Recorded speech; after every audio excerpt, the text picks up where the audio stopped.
29th November every year, the United Nations and the world mark the International Day of Solidarity with the people of Palestine, supporting the rights of the Palestinian people. And that is very important. But what is more important is the public support that the Palestinians and the Palestinian cause receive from pro-justice supporters and activists who defend human rights. One of these defenders of human rights and member of the Scottish Palestine Solidarity Campaign is Mr. Mick Napier. It is a great honor to have you with us, Mr. Napier. The honor is mine. I'm going to start with you with the question about the 29th of November. It's a symbolic day, a day when the United Nations announced it as solidarity with the people of Palestine and the Palestinian cause. As an activist in the Scottish Palestine Solidarity Campaign, what does it mean for you? Well, it's a day when we pay special attention to the people of Palestine. Because we try to do that every day, it's not so special for us, but we use the opportunity of the UN to push out the message to wider layers of the public. We do this also on other days. The International Day to End Racism, because Palestinians suffer under a racist regime. We do this on the International Day of Commemoration of Refugees, the International Day for Political Prisoners, the International Day for Children, because the Israelis are well known, have been found by many investigations to be abusing refugees, to be abusing political prisoners, to be abusing children with the way in which they treat Palestinian children in Israeli prisons. So this is a special day, but we try to commemorate other days as well, and use that to push the message home that what's happening to Palestinians is a crime. It's a grotesque crime. It's a long-running crime. It's the grinding oppression of the Israelis, which we want to bring to people's attention. But the good news is, I think, and if I could convey one message to Palestinian listeners, it would be this: that they suffer terribly under Israeli oppression. Yeah. But because of their struggle over so many decades, Israel is seen by worldwide public opinion as a state. And when they discuss among themselves, the Israeli leaders recognize this, that all around the world virtually, the great majority of public opinion is hostile to what Israel is doing. And that is not because of our silver tongue, it's because of the resistance of the Palestinians, the terrible price that they're paying, for example, on the Gaza periphery, when they demonstrate for their human rights and they're murdered by Israeli snipers. It's because of that heroism, that resistance, that Israel is a dirty word. Not in the government chancelleries, they continue to sell arms and buy arms, but among ordinary people, and I don't mean minorities, I mean among majorities of people across the whole of Europe, Israel is seen in a very negative light. Yeah, and Palestinians. Yes, and this leads me to the second question, Mr. Napier, that it is very important that we have this event organized by the United Nations, but it is a formal event. Now, as activists through the Scottish Palestine Solidarity Campaign and other campaigns supporting Palestine in Europe and other places in the world, including the United States, how can we push these official bodies like the United Nations and others to turn this day into a tool to pressure Israel to end its occupation and its oppression against the Palestinians? What can I say? I have to say it's very difficult. We saw, for example, a couple of years ago, a significant United Nations body, the economic body for the UN body for West Asia, published a report by distinguished academic Richard Falk, and I forget his colleague's name.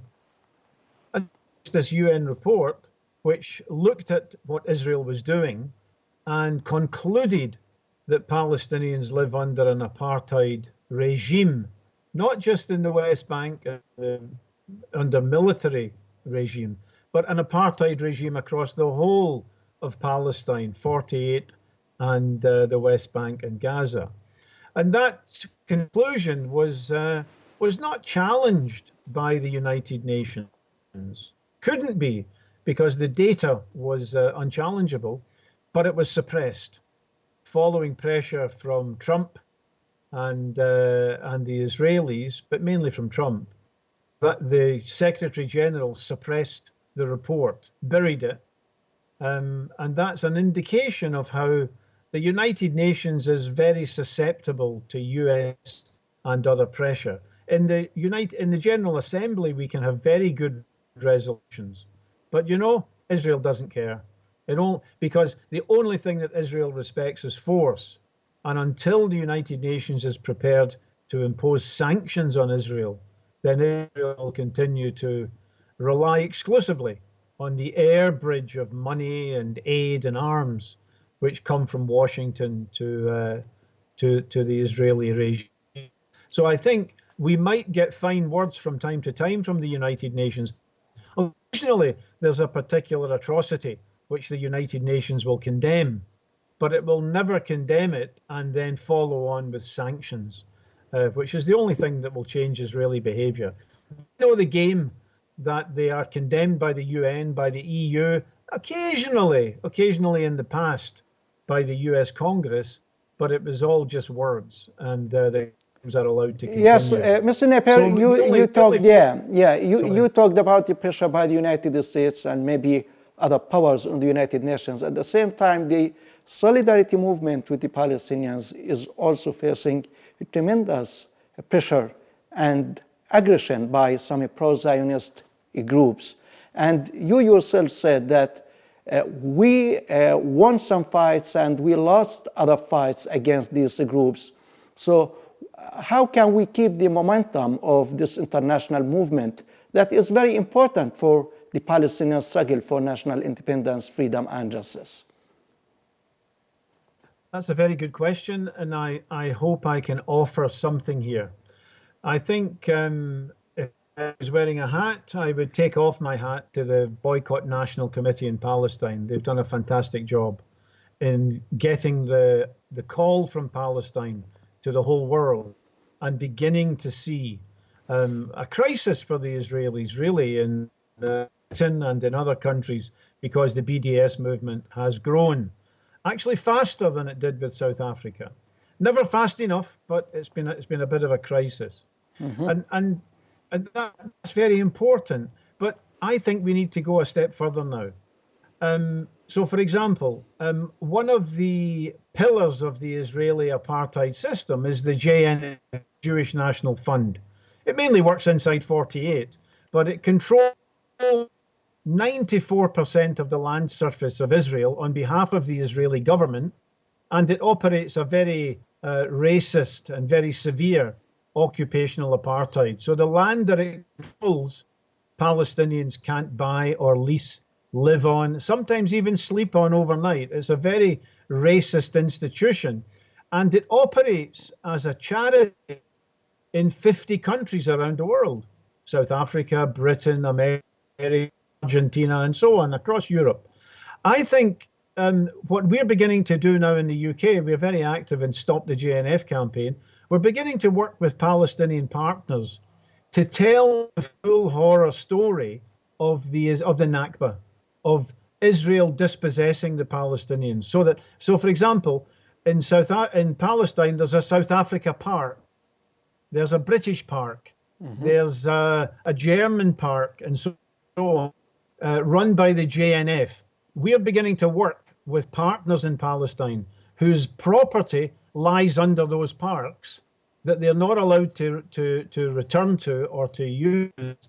And we have to begin to work with Palestinian partners to raise the issue in Western courts that this remains Palestinian property. Friend, if I steal a car and I sell the car to you, it's not your property. You paid money. You cannot achieve property rights by buying stolen goods. And the property of the Palestinians that was they were driven out of the Nakba and in '67 and maybe more recently, it remains their property, even though Israel claims that it's not. It was stolen from them. Can I give you an example? There was a very interesting Jewish guy 3 years ago. His family raised a case in a French court because during the war, his property had been pillaged, had been looted by the French regime during the war, and then a very valuable $1 million painting turned up, owned by a guy in New York. The French court ruled that this remained the property of the family from whom it was pillaged in 1942, I think, 6 years before the Nakba. By the same token, the Palestinian property that was pillaged from those families remains their property, and we have to find a way to make the case worldwide. Yes, Mr. Napier, in addition to the general pressure on the solidarity movement and solidarity campaign with the Palestinians, there is also like attacks on you personally, as pro-Zionist groups described you as vile racist.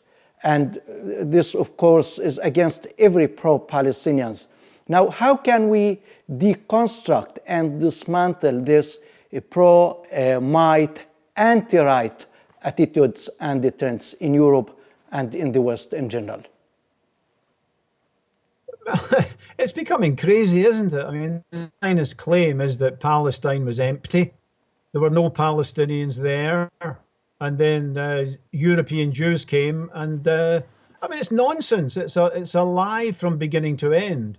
The people who come and committed the Nakba, who massacred Yasin and so many other villages, they're peace-loving, and the Palestinians who protest their massacre and their dispossession, for many years they're terrorists.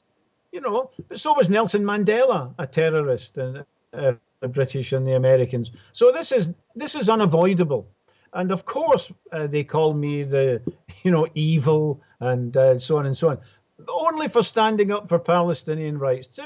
It's an honor, and I don't pay a price. The young men and women on the Gaza border who demonstrate for their lives, for their rights, they pay with their lives. Palestinians pay with 5, 10, 20 years in prison. I don't anything at all. It's easy to stand up for justice in this country. It's not easy to win, but it's easy to stand up for it, unlike the terrible cost that Palestinians pay. So we stand our ground. I mean, we denounce roads across the West Bank, which are only for Jews. And, this is so crazy. Not even in South Africa did you have white-only roads. But, of course, you have settler roads only for Jews. Palestinians can't run them. This is racism.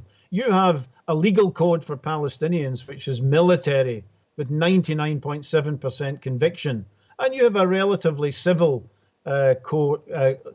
legal code for the Jewish settlers in their settlements. This is racism, but it's not just racism. It is worse than anything that people saw in South Africa. So we simply stand our ground. They will not break us, and sooner or later, they will break their teeth on us, because we will be like rocks, as the Palestinians. Yeah, and Mr. Napier, we are really very much honored to have you on our side and to have all the people who have the same thinking and the same attitudes. It was a great pleasure for us to have you on our program. Thank you very much. The honor is entirely mine. It's the Palestinians who inspire people worldwide. Thank you for having me. Thank you. Thank you. Goodbye. Goodbye. Friends, brothers and sisters, please follow up our Facebook page, BIP. And for me, for now, from me, Osama Nazar, thank you very much for watching, and goodbye.